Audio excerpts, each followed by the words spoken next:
Advocate Atikur Rahman, আপনি জামাত ইসলামের কেন্দ্রীয় মজলিসের শুরা সদস্য। যার কথা আমরা আলোচনা করছি তিনিও কেন্দ্রীয় মজলিসের শুরা সদস্য ছিলেন। কি বলবেন, আসলে আপনারা কতটা বিব্রত? দেখুন, এটি তো বলা যায় অনাকাঙ্ক্ষিত ঘটনা বলতে হবে। এই ধরনের ঘটনা যে কোনো দলের ক্ষেত্রে হোক, এটি আসলে কেউ কখনো প্রত্যাশা করে না। জনাব নজরুল ইসলাম সাহেব, তিনি একজন ফ্রিডম ফাইটার, তিনি তৃতীয়বার তিনি পার্লামেন্টে ইলেক্টেড হয়েছেন। অত্যন্ত পপুলার একজন মানুষ, তিনি বয়স প্রায় 75 বছর হয়েছে। সেই মানুষটা এরকম করবেন এটি আসলে আমরা কেউ ভাবতেও পারিনি।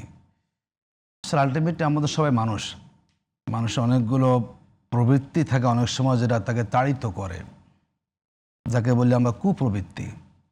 এটি কখন কার উপরে আসে কেউ বলতে পারে না।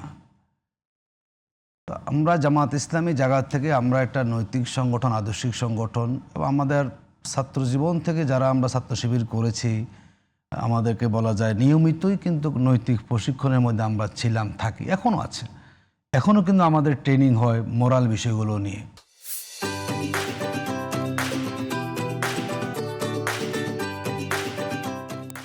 তো যার জন্যই জামাত ইসলামীতে এখন প্রায় 4 কোটি মানুষ সম্পৃক্ত, প্রত্যক্ষ পরোক্ষভাবে। একজনের ক্ষেত্রে আমরা কখনো মনে করি না যে একজনও কাজ করছে না, দেখতে চান এটা ঘটনা ঘটে গেছে।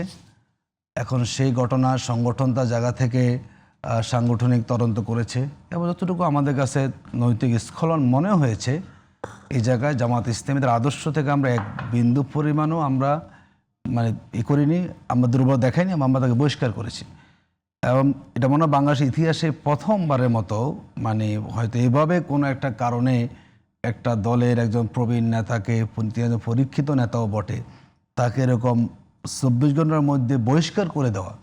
আমরা মনে করি জামাত ইসলামী যদি এই জায়গাতে আমরা আপোষহীন, তিনি যেই ব্যক্তি হন, তিনি আরও বড় কোনো নেতা হতেন, সেই ব্যবহার কিন্তু সংগঠন কখনো আপোষকামিতা আমরা করি না।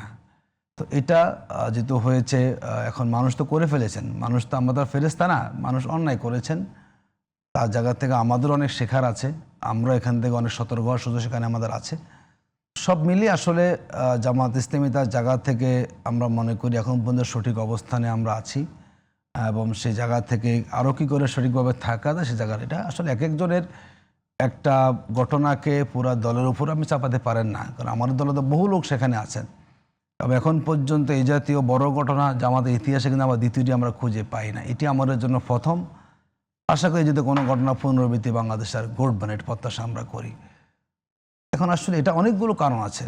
একদিকে ব্যক্তি নজরুল ইসলাম সাহেব যদি অপরাধী তিনি হন, আরেকটা হচ্ছে মানুষের, ধরুন যে ঘটনা ঘটেছে, তিনি যেখানে ছিলেন তার বেডরুমে সেখানে আলাদা করে ক্যামেরা লাগানো হয়েছে, বোঝা যাচ্ছে ঘটনা পরিকল্পিত। হ্যাঁ, উনি অপরাধী, ঠিক আছে, কিন্তু তার সাথেও আরেকটা গ্রুপ কিন্তু অপরাধী এখানে আছেন। আমরা যতটুকু জেনেছি, একটা ভিডিও আমার মোবাইলে আছে, যারা ওনাকে বডি চেক করে, ওনারা কিন্তু কেউ স্বাভাবিক লোক না, সিভিলিয়ান না। এর মধ্যেও হয়তো কোনো একটা রাজনৈতিক উদ্দেশ্য আছে বলে আমাদের কাছে মনে হয়। ওনাদের নৈতিক স্খলনটাকে সামনে রেখে একটা বৃহৎ রাজনৈতিক উদ্দেশ্য হাসিল করা, জামাত ইসলামীকে এই সময়ে একটা বিতর্কিত অবস্থানে নিয়ে আসা। এবং ধরুন উনি ওখানে ছিলেন, ওখানে লোকেরা গেলেন, টাকা গুনতেছেন, সব সেটা দেখা যাচ্ছে, কিন্তু এই লোকগুলো আমাদের কাছে মনে হয় এটা একটা পূর্ব পরিকল্পিত, জনাব নজরুল ইসলাম সাহেবের এই দুর্বলতাকে সামনে রেখে একটা সাজানো, ওয়েল প্ল্যান এটা কাজ করা হয়েছে। জনাব আতিক, অপরাধীকে ধরাও তো একটা ভালো কাজ।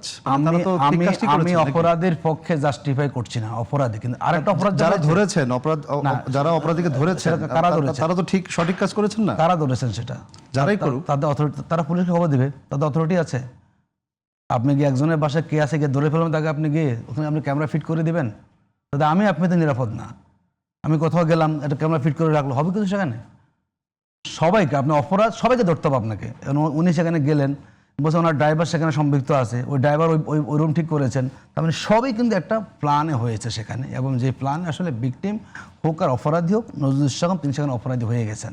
কিন্তু তিনি যদি সতর্ক থাকতেন, অথবা যে কাজ তাহলে সুযোগ পেত না, তার দুর্বলতার সুযোগ এই কাজটা হয়েছে। কিন্তু এই কাজটা যে হয়েছে, এটা একটা প্ল্যান ওয়াইজ হয়েছে। তিনি গিয়েছেন, তার থেকে টাকা দাবি করা, তাকে সার্চ করা, একাধিক ভিডিও করা, একাধিকভাবে আপনার সেখানে হলো সিসি ক্যামেরা, তার মানে এটি কিন্তু কোনো সাজানো ঘটনাই।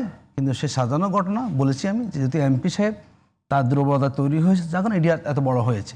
তো দুইটাকে ধরতে হবে আপনাকে, এমপি সাহেব তার তদন্ত করে আপনি অপরাধ বের করেন, আবার যারা এই কাজটা করেছে এরকম একটা মানুষের প্রাইভেসিকে লঙ্ঘন করেছে, তার ভিডিও ধারণ করেছে ভিতর থেকে, এটাও কিন্তু বাংলাদেশের আইনে সাইবার অপরাধ। যদি সেটাকেও আপনি এখন উপেক্ষা করেন এককেন্দ্রিক হয়ে, তাহলে এটার বলে কিন্তু আমরা যে কোনো হতে পারি, তখন কিন্তু আমরা এটা অনেকটা ক্ষতির হয়ে যাব। দুইটাকে আপনার বিবেচনা আনতে হবে।